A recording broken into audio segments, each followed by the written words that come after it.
Typically, and certainly in America, they had a really good system, a vocational education system.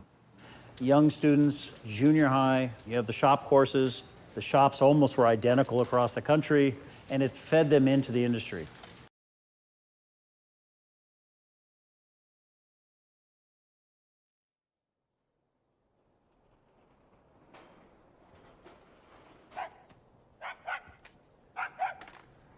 Hey folks, you're not going anywhere. Stay in the house.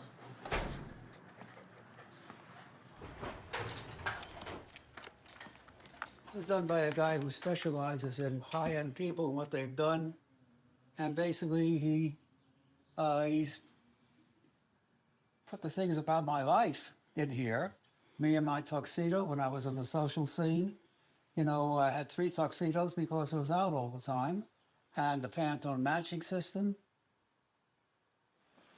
What's out here?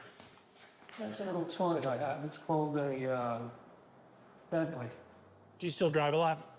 Huh? Do you still drive? Of course I still drive.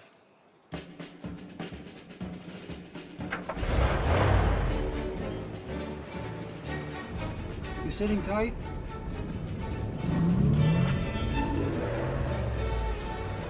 Why do you want to do this? Because I'm tired of repeating it to everybody I meet on the street. How did you do this? How did you do that? I realized that if I wanted to tell my story right, I'd have to do it myself. And certainly in America, they had a really good system, a vocational education system.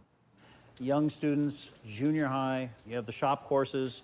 The shops almost were identical across the country, and it fed them into the industry.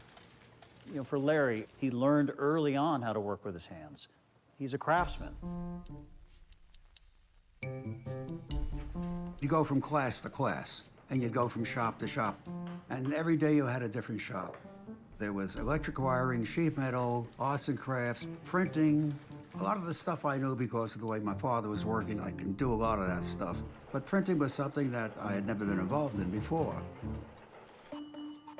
John Pantone was the teacher, and he was sort of a strict type of guy. You're dealing with something that requires a lot of different parts. You had individual characters, uppercase and lowercase, that you had to put into what they call a posing stick. Getting them all lined up and then inking them and then putting a piece of paper over them and running a proof of the whole thing. It was a pain. And it seemed that John saw that I was really interested in the whole thing because he recognized my ability to be able to handle things a lot faster than some of the other kids.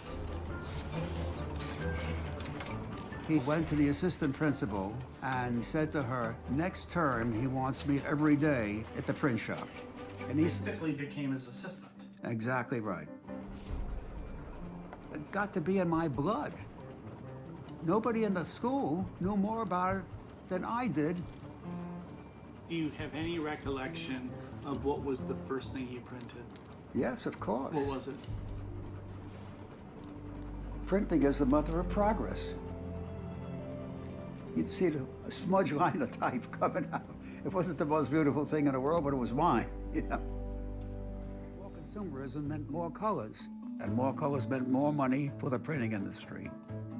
Color matches were in high demand, including one little company called Pantone.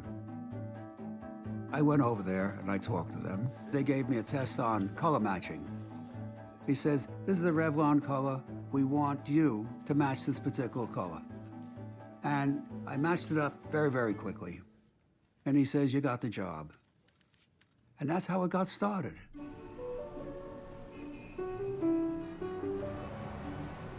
Pantone was a little printing shop at that time. So where the hell they got the name Pantone to begin with, I don't know. Pantone was really 2 companies in one, wasn't it? Yes, the printing company was Pantone Printing. The other one was in the advertising business. It was Mervyn and Jesse Levine. The advertising company was run by one brother, Mervyn. The printing company was run by Jesse, and he was upstairs.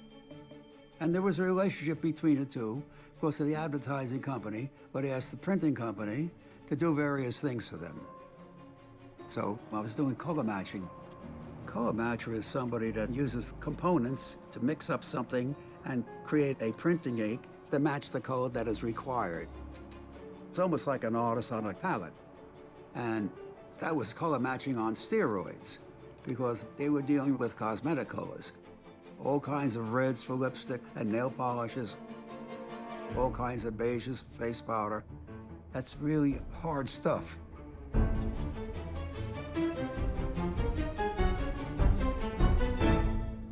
What I find interesting about Larry is he's just this guy who is working in a printing company, but because of his vision, he sees colors in such a unique way. He sees the bigger picture of how this is a problem within an industry. The color world in printing was a mess. Matching colors is really hard. In other words, if I said to you, give me a rose red, everybody would come along with a different color rose red. And yes, it's all rose red, but it's not the rose red I wanted. Designers, ink manufacturers, printers, all made their own versions of whatever color they thought they needed. Certain designers get so frustrated, they'll go to somebody who's got the color on their tie and get a scissor and cut it off. That's the color I want. Okay. Now, that's the color you want, how do we match it? Of course, everyone's eyes are different, so they're not gonna see it exactly the same. It's so difficult to absolutely pin it down. Let's say you do end up getting a perfect match, or even a pretty close match. Great. But what if you need 1,000 more copies in 8 months? No one was keeping formulas or records. Now we have to start all over again, and it's all just intuitive, right? There's no science here. Colors have changed over time. So difficult to control because they're a shared human phenomenon. They shift with us. We shift their meanings, we need different things from them, and they respond. And that's the magic Make any of money color. on pigments? I didn't make any money on inks. I sold color books. And yes, there are other people selling color books, but I knew my system was better. I just had to get everyone else to see that. 1963, I made the decision we're going ahead with this thing. The machines were operating properly, the color was so great.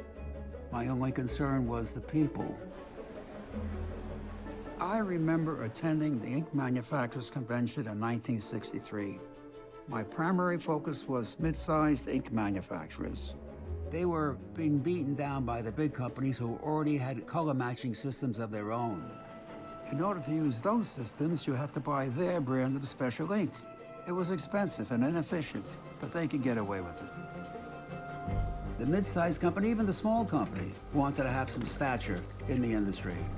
My pitch was simple. If you stock 8 basic colors, black and white, and buy my color book of formulas, you'll have access to 500 colors at the tip of your fingers.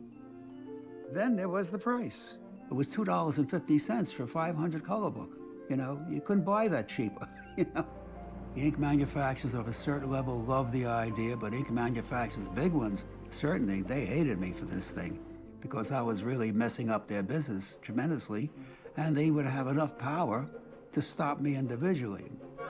I realized I had to get my books out and fast. I immediately placed an ad in the American Ink Maker magazine. All I said was, the Pantone Matching System will be delivered in September. So let everybody know, they're gone out.